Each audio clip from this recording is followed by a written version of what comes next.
La question de la destruction de l'hôpital est intéressante comme cas d'école à étudier.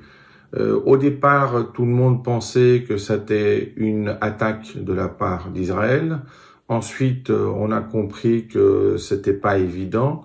Puis, enfin, on a eu les preuves que c'est lors du lancement raté d'un missile par le djihad qu'il y a eu cet événement. Pourquoi c'est important? Parce que suite à l'attaque, en tout cas comme ça avait été présenté au départ, on a eu des pays qui étaient relativement neutres encore dans le cadre de ce conflit, qui ont immédiatement pris la décision de prendre position de manière claire contre Israël.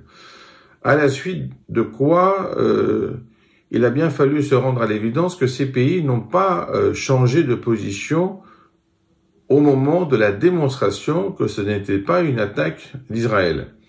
C'est important, pourquoi? Parce que on voit bien qu'ils attendaient un peu ce prétexte pour prendre position, parce que en fait, ils voulaient être en corrélation avec leur population locale, bien que les dirigeants n'avaient pas la même position. Et en fait, cet acte leur a permis de prendre une position identique pour finalement être réconfortés des deux côtés.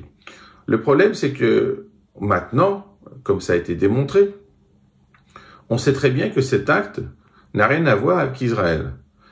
Mais les positions n'ont pas changé. En réalité, c'est les positions vis-à-vis des populations qui n'ont pas changé. Mais évidemment, sur le plan stratégique, les positions des dirigeants ont été repositionnés. Pourquoi? Parce que, en réalisant que c'était une erreur, ils ne pouvaient plus avoir cette excuse de positionnement. En même temps, ils ne pouvaient pas lever cette position pour ne pas avoir de problème avec leur population locale. Mais finalement, on se rend compte de quoi?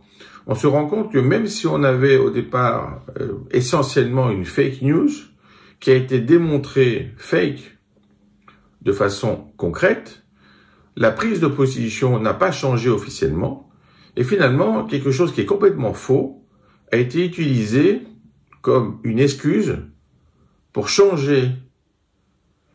Et finalement, il n'y a pas de retour en arrière. Donc c'est important de le comprendre. Pourquoi? Parce qu'on est dans un conflit où il y a énormément de problèmes de communication, il y a énormément de problèmes d'interprétation, et la communication, même finalement, si elle est faussement fondée, elle permet d'avoir des positionnements peut-être fallacieux, mais en tout cas qui sont réels pour les populations locales, alors qu'il n'y a pas de fondement.